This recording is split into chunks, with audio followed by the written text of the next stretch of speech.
Shalom God Lovers. Percaya pagi ini Tuhan menghampiri setiap pribadi lepas pribadi. Mari datang pagi ini memuji memuliakan Tuhan.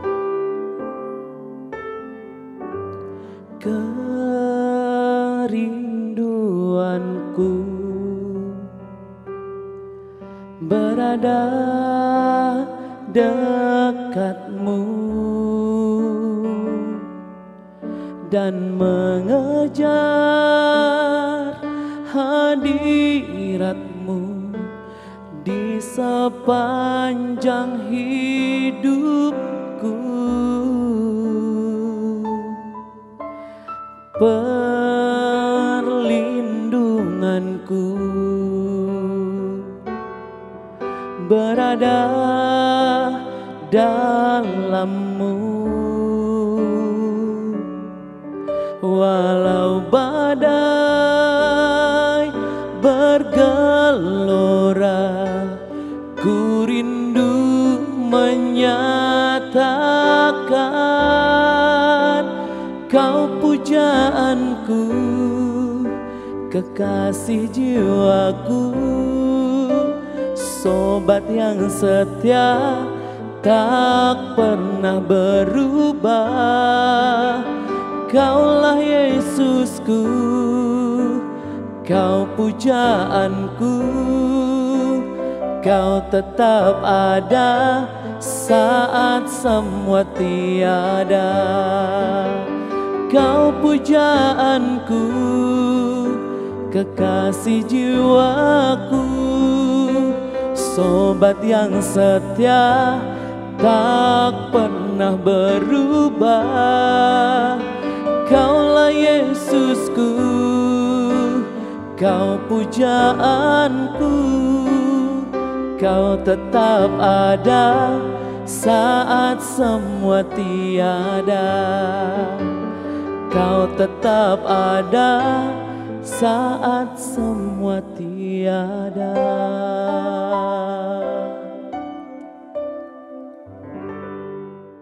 Salam, jumpa lagi kita dalam program Word from Heaven. Kali ini saya ingin berbagi kepada kita merenungkan tentang kebahagiaan sejati yang bisa kita ambil dari ucapan Tuhan Yesus khotbah di bukit dari Matius 5 ayat 1 sampai 12. God lovers, berbahagialah setiap orang yang takut akan Tuhan, yang hidup menurut jalan yang ditunjukkannya. Mazmur 128 ayat 1. Kita tahu bahwa setiap orang ingin bahagia karena adanya keinginan untuk merasakan suatu kepuasan, kegembiraan, dan kebahagiaan dalam hidupnya. Bahagia adalah keadaan emosional yang diinginkan oleh hampir semua orang karena itu merupakan pengalaman yang positif dan memberikan rasa sejahtera. God lover secara alami manusia cenderung mencari kebahagiaan karena itu merupakan bagian dari kebutuhan dan keinginan dasar kita sebagai makhluk sosial. Bahagia juga dianggap sebagai indikator keberhasilan dan pencapaian dalam hidup ini. Ketika seseorang merasa bahagia, mereka merasa hidup mereka memiliki makna dan tujuan. Namun penting untuk diingat bahwa kebahagiaan yang sejati dan berkelanjutan tidak hanya didasarkan pada pencapaian materi atau kesenangan sesaat. Alkitab mengajarkan kita bahwa kebahagiaan sejati ditemukan dalam hubungan yang benar dengan Tuhan dan mengikuti kehendak-Nya.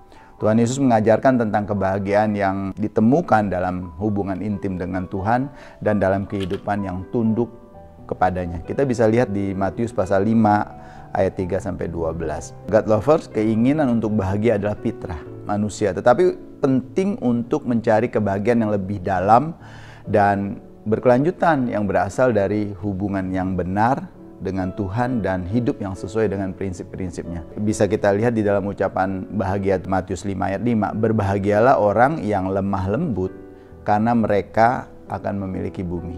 Bacaan hari ini merupakan bagian dari khotbah Tuhan Yesus, yaitu khotbah di bukit. Kita bisa baca dari Matius pasal 5 sampai Matius pasal 7. Judulnya adalah ucapan bahagia.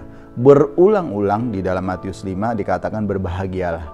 Kata yang digunakan dalam bahasa Yunani makarios, yaitu kebahagiaan yang lengkap, utuh, sempurna. Itulah kebahagiaan sejati. Nah, bagaimana meraih kebahagiaan ini? Ini menjadi penting bagi kita. Pertama, yang dianjurkan adalah hiduplah sepenuhnya mengandalkan kekuatan Tuhan. Ayat 3 kita baca di Matius pasal 5 mengatakan, berbahagialah orang yang miskin di hadapan Tuhan, karena merekalah yang punya kerajaan surga.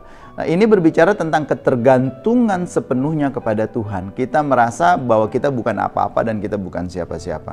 Lalu yang kedua, untuk bisa meraih kebahagiaan yang sejati itu adalah selalu bersedia, peduli, dan berbagi dengan sesama. Di Matius 5 ayat 4 dikatakan, berbahagialah orang yang berduka cita karena mereka akan dihibur. Ayat 7-nya, berbahagialah orang yang murah hatinya karena mereka akan beroleh kemurahan. Selanjutnya, untuk bisa meraih kebahagiaan yang sejati itu adalah rendah hati dan panjang sabar. Matius 5 ayat 5 berkata, berbahagialah orang yang lemah lembut karena mereka akan memiliki bumi. God lovers, kita bisa melihat bahwa kelemah lembutan itu mampu mengalahkan segala-galanya. Yang keempat, untuk bisa meraih kebahagiaan yang sejati itu adalah gigih berjalan di dalam kebenaran, tekun. Apapun resiko yang harus ditanggung, kita tetap mau mengikut dan menuruti apa yang Tuhan katakan. Di ayat 6, berbahagialah orang yang lapar dan haus akan kebenaran karena mereka akan dipuaskan. Ini kan menggambarkan apapun yang kita hadapi, kelaparan, kekurangan, itu akan kita lakukan dan kita yakin bahwa Tuhan memenuhi kebutuhan kita. Makanya Tuhan bilang, berbahagialah orang yang lapar dan haus akan kebenaran. Terus menerus berusaha mencari kebenaran apapun yang terjadi. Saat ini di gereja sedang ramai aliran-aliran, ajaran-ajaran yang kadang-kadang menjauhkan kita dari anugerah Tuhan.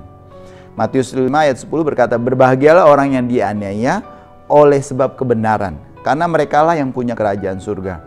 Tuhan Yesus ingin mengatakan apapun yang kita alami, intimidasi dan lain sebagainya, kita bisa mengalami kebahagiaan kalau kita tetap bertahan di dalam kebenaran firman Tuhan.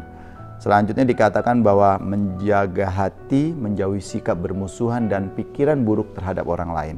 Ayat 8-9, berbahagialah orang yang suci hatinya, berbahagialah orang yang membawa damai, karena mereka akan disebut anak-anak Tuhan. Saudaraku, God lover yang dikasihi Tuhan, kita bisa merasakan, kita bisa melihat bagaimana orang-orang yang terus-menerus menjaga hatinya untuk bisa melekat kepada Tuhan. Jelas bahwa kebahagiaan sejati tidak tergantung pada hal-hal di luar diri kita. Ini jelas sekali. Seperti kekayaan, popularitas, dan jabatan itu hanya menimbulkan kebahagiaan sesaat. Kebahagiaan sejati bersemi dalam hati dan memancar keluar dalam tindakan dan ucapan kita. God lovers yang dikasihi Tuhan, Bapak Ibu semua, kebahagiaan sejati tidak pernah dapat dilepaskan dari Tuhan. Oleh karena itu tetap kita harus mencari Tuhan, mendengarkan perkataan-perkataan Tuhan, dan menuruti apa yang Tuhan ingin kita lakukan di dalam kehidupan kita. Ya, seperti ungkapan-ungkapan di dalam ucapan bahagia itu, kita jelas sekali bisa melihat, kita bisa belajar tentang bagaimana meraih kebahagiaan sejati itu. Tuhan memberkati kita semua. Mari kita berdoa. Bapak, kami berterima kasih untuk kesempatan kali ini. Tuhan mengingatkan kami, mengajarkan kami bahwa kebahagiaan sejati bisa kami raih bukan karena popularitas, bukan karena kekayaan, bukan karena jabatan, atau bukan karena hal-hal yang ada di luar diri kami. Tapi kebahagiaan sejati kami dapat meraihnya adalah dengan hubungan kami yang benar dengan Engkau. Tolong kami untuk terus memiliki intimasi ya Tuhan dengan Engkau, dan ajar kami mau menuruti setiap perkataan-Mu. Terima kasih ya Tuhan untuk firman-Mu yang menolong dan mengingatkan kami kali ini. Di dalam nama Tuhan Yesus kami bersyukur. Haleluya. Amin. God lovers diharapkan membagikan link YouTube renungan ini agar ada banyak saudara-saudara, kerabat, teman kita diberkati juga seperti kita kali ini. Terima kasih. Tuhan memberkati kita semua. Shalom.